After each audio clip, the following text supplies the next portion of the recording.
Husband found my hidden bank account with $75,000 in it after 3 years of marriage and won't talk to me. Now he's filing for divorce while I'm 7 months pregnant.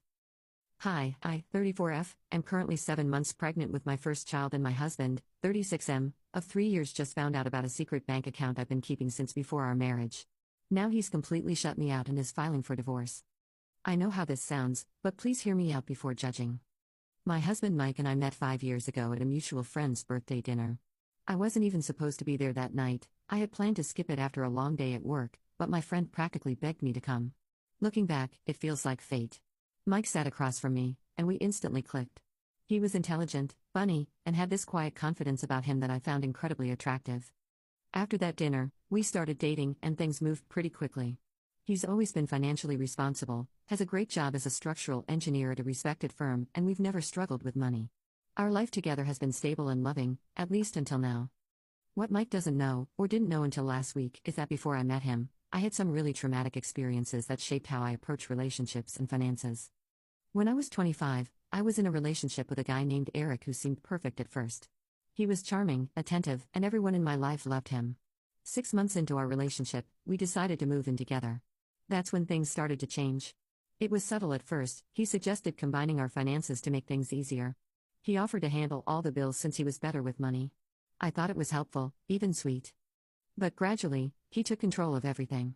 He questioned every purchase I made. He gave me an allowance from my own salary. He isolated me from friends and family, saying they were bad influences who wanted me to spend recklessly. When I wanted to visit my parents who lived in another state, he claimed we couldn't afford it, despite the fact that I knew we had the money. By the time I realized I was in an abusive relationship, I had no access to our joint accounts, my credit cards were maxed out. I later discovered he had been using them, and I had lost touch with most of my support system. It took me 2 years to finally gather the courage to leave. When I did, I literally had nothing. I had to sleep on a friend's couch and rebuild my life from scratch, working 2 jobs to pay off the debt Eric had accumulated in my name. After that experience, I promised myself I would always maintain a separate emergency fund that only I knew about, just in case. It wasn't about not trusting future partners, it was about making sure I never felt trapped again. So when Mike and I got married, I already had about $30,000 saved in a separate account. I continued to add to it with a small portion of my income from my job as a marketing manager, usually around $500 to $800 a month. We've always had joint accounts for our household expenses, mortgage, savings, and investments. I've never hidden my income or shortchanged our joint finances. This emergency account was just my personal safety net that I continued to maintain. In my mind, it wasn't about Mike at all, it was about the promise I made to myself after escaping a terrible situation. Everything was fine until last week.